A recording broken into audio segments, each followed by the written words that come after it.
જુઓ આ બાલ ગોપાલની સરસ મજાની મટકી છે.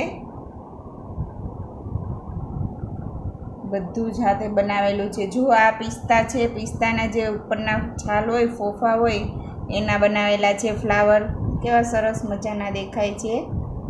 અને આ જે પાન બનાવેલા છે એ આપણે ક્લે વર્ક કરેલું છે બધું.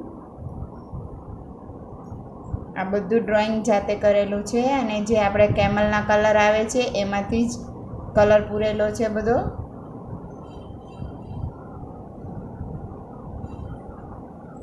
આ ડ્રોઈંગ પણ જે રાધા કૃષ્ણ છે કેટલા સરસ દેખાય છે. જો કેટલા ફાઇન લાગે છે, એકદમ રોમેન્ટિક.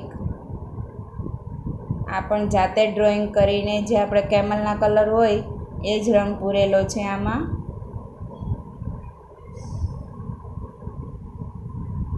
આ બાજુ પણ એક ફ્લાવર મૂકેલ છે. અને આ બાલ ગોપાલ છે આપણા, જે માખણ ઢોળતા હોય એવું દ્રશ્ય દેખાય છે. જો આ માખણ છે.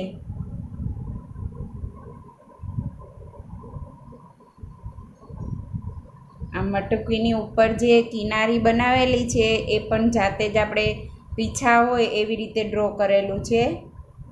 અને આ જે પારા દેખાય છે એ પારા નથી એકચ્યુઅલી, એ આપણે વટાણા હોય એના કલર કરેલો છે. અને આ વાલ છે જે આપણે ઘરમાં યુઝ કરતા હોઈએ છીએ, અને એની ઉપર કલર કરી દીધેલો છે. અને નીચે જે આ પાન બનાવેલા છે એ કાગળથી કટિંગ કરીને બનાવેલા છે અને લગાવેલા છે. તો આ છે આપણા બાલ ગોપાલની સરસ મજાની મટકી.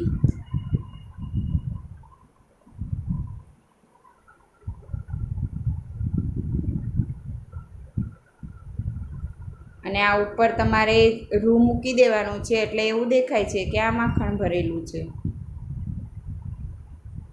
માખણ નાખવાનું હોય.